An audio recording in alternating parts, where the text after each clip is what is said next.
In this video, as you'll see here, we're going to do some direct seeding right into this stripper stubble with our disc drill. We're going to go through some of the problems you can run into with hair pinning. You'll see how much more moisture there is where we seed it into this stripper stubble. And just really in general, how much better I think this is going to work for the cover in our operation here.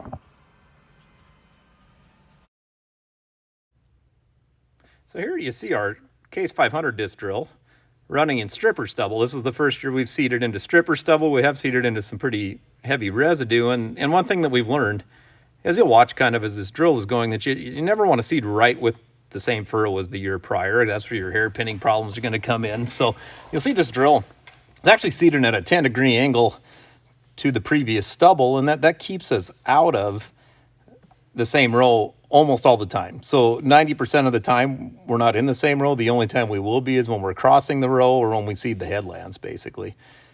As we get along in this video, we're going to show you more of digging in the furrows and why it makes such a big difference to seed at an angle.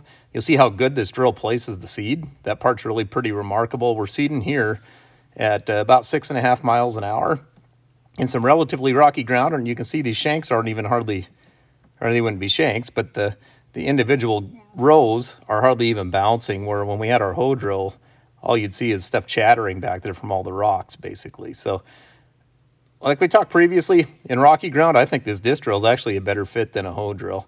We're kind of looking up these rows, and you can see here, as we see where the drill seated across these rows, when we get into where the previous year's stubble was, that's where we're going to really start to have our trouble with the hair pinning if we're going to have it. So there the drill's rolling along. The only time we cross over into the previous seeded row is right here where that stubble's at. It might be hard for you to see, but there is a little bit of seed that actually ended up above the ground or lodged in that stubble there. That's not a big deal if it's just 1 inch or half an inch out of a whole 10-inch row like we have here. But if you were to have your disc riding down that row the whole time, that's where we've kind of found that if we're going to have hair pinning, that's kind of where it's going to be at. The other thing you'll notice is on the ground here, the combine isn't spreading a lot of straw because with the stripper header, there's not a lot running through the combine. So we have a lot less straw residue to cut through now with the stripper header than we would have had previously with our draper header running on the combine. Just digging in the ground here to kind of show you guys, first off, the moisture that's left. So this is after multiple days of 40 to 50 mile an hour winds. We got about 6/10 of rain, which was great. Then had real high winds. If you look across the road where there's not much stubble, that's pretty well all dried out. And you'll see here there's quite a lot of moisture left to seed into. So really happy with that part of it. And then the other thing that you're going to see here is the actual seed placement portion of this stuff. So when you look here, I found some seeds and some fertilizer prills placed at 6 miles an hour, 6.5 miles an hour.